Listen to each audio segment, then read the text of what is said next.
First up tonight, housing hassles. Memphis's fast-growing Uptown neighborhood is having growing pains of a different kind for more than 100 families who live there. The Memphis Housing Authority is forcing them to temporarily relocate from their single-family homes so the homes can be renovated after MHA sold them to a private developer. But some people are finding out they may not be allowed to return. Brad Broders is live in that neighborhood right now. Brett, what have you got for us? Well, Richard, this transition is especially problematic for one woman living on this block who raised her family here. While most families will be able to return to these homes after those renovations, that woman is being told she must move somewhere smaller and somewhere else since she's now living on her own. I cried.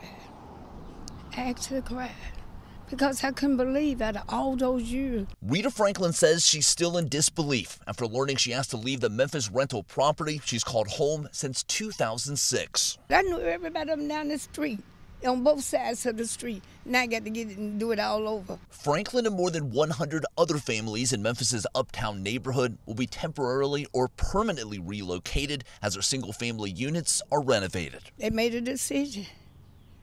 I had to go with what they say. The Memphis Housing Authority sold the homes to a private developer and said the improvements will sustain the properties for another 15 years. But Franklin said she's been told she won't be eligible to move back in on North 2nd Street since the grandchildren she raised no longer live with her. I don't know where I'm going, which house or what apartment, where they're going to put me, but there has to be one bedroom probably. A MHA spokesperson said Monday, while we try to place residents in their original homes, it's not always possible, and a change in members of the household, larger or smaller, is one of the reasons why a unit change might happen. Franklin now must focus on the future somewhere else. We don't have riffraff on this street. We really had a real wonderful neighborhood. We didn't hear a lot of stuff going on 2nd Street.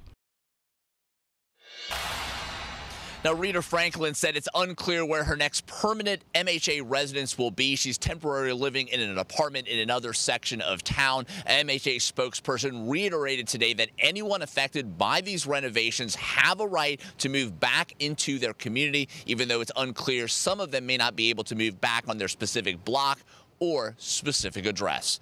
Live in Memphis' Uptown neighborhood, I'm Brad Broders. All right, and a little more on that topic now. Those renovations in the Uptown neighborhood are part of the federal RAD, or Rental Assistance Demonstration Program, launched in Memphis last year. It allows more public-private partnerships to reinvest in public housing improvements.